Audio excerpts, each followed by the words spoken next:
সে লেপের ভিতর থেকে উঠে ঠান্ডা পানি দিয়ে ওযু করে সে মসজিদের ভিতরে ঢুকে যায়। সুবহানাল্লাহ।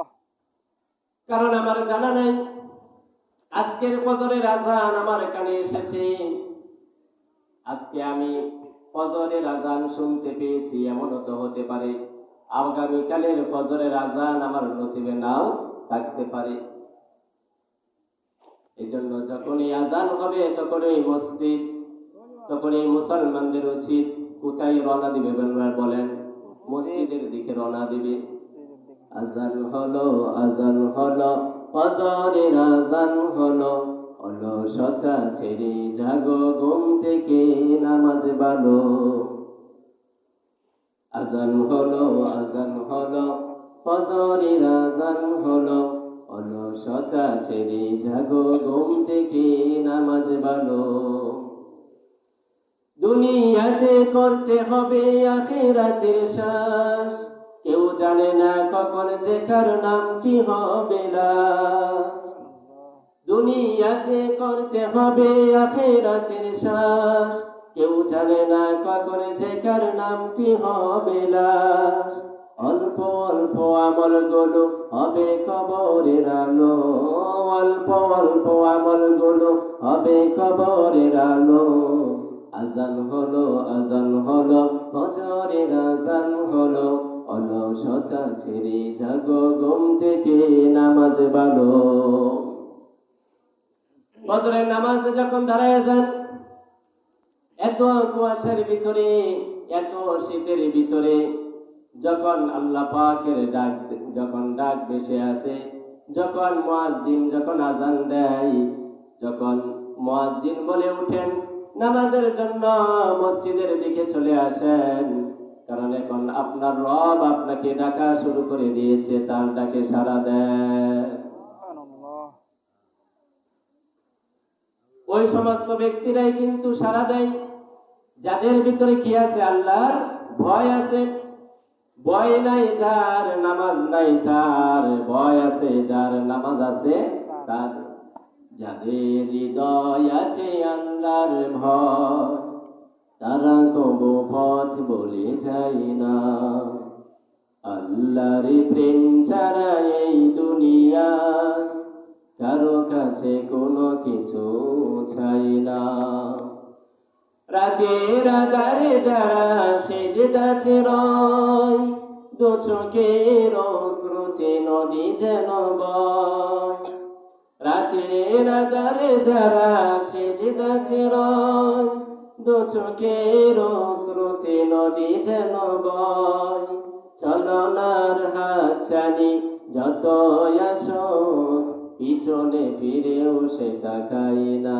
যাদের হৃদয় আছে আল্লাহর ভয়, তারা কবু পথ বলে যায় না। আল্লাহর প্রেম ছাড়া এই দুনিয়ায় কারো কাছে কোনো কিছু চাই না। এই জন্য আল্লাহর ভয় যার ভিতরে আছে তার জন্য অতি সহজ আজান শোনা মাত্রই মসজিদের ভিতরে প্রবেশ করা। যার ভিতরে আল্লাহর ভয় নাই সে কখনো নামাজের জন্য মসজিদে যেতে পারে না।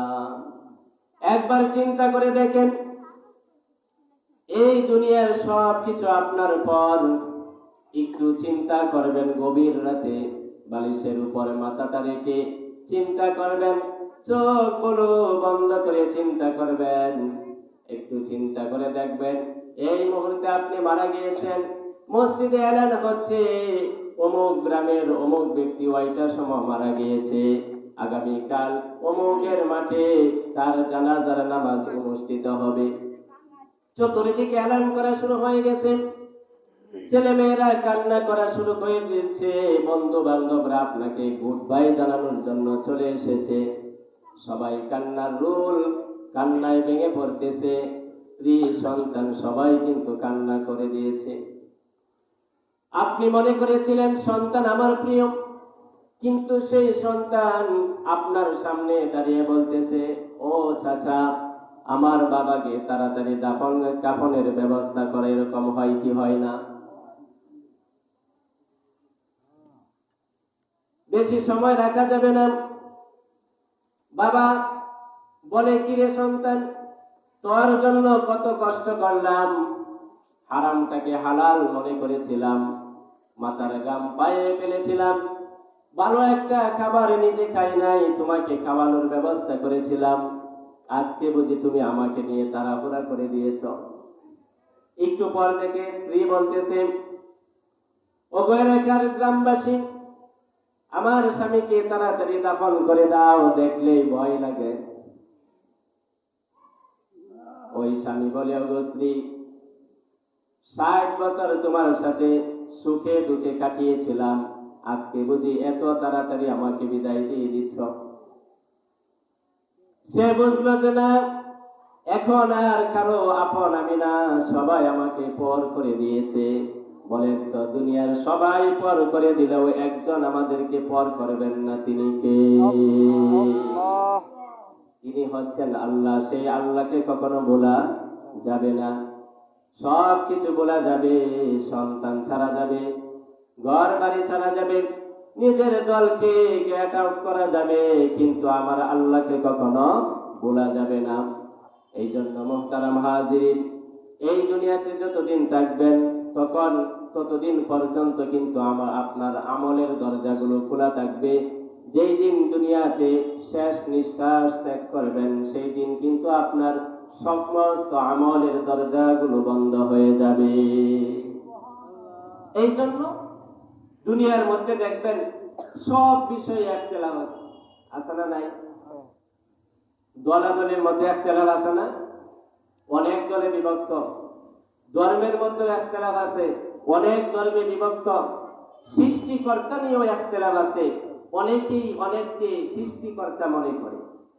মুসলমান যারা, তাদের সৃষ্টিকর্তাকে আল্লাহ। আমরা আল্লাহকে বিশ্বাস করি যে আল্লাহ হলেন আমাদের সৃষ্টিকর্তা, পালনকর্তা, আল্লাহ হলেন রিজিক দাতা, আল্লাহ হলেন আমাদের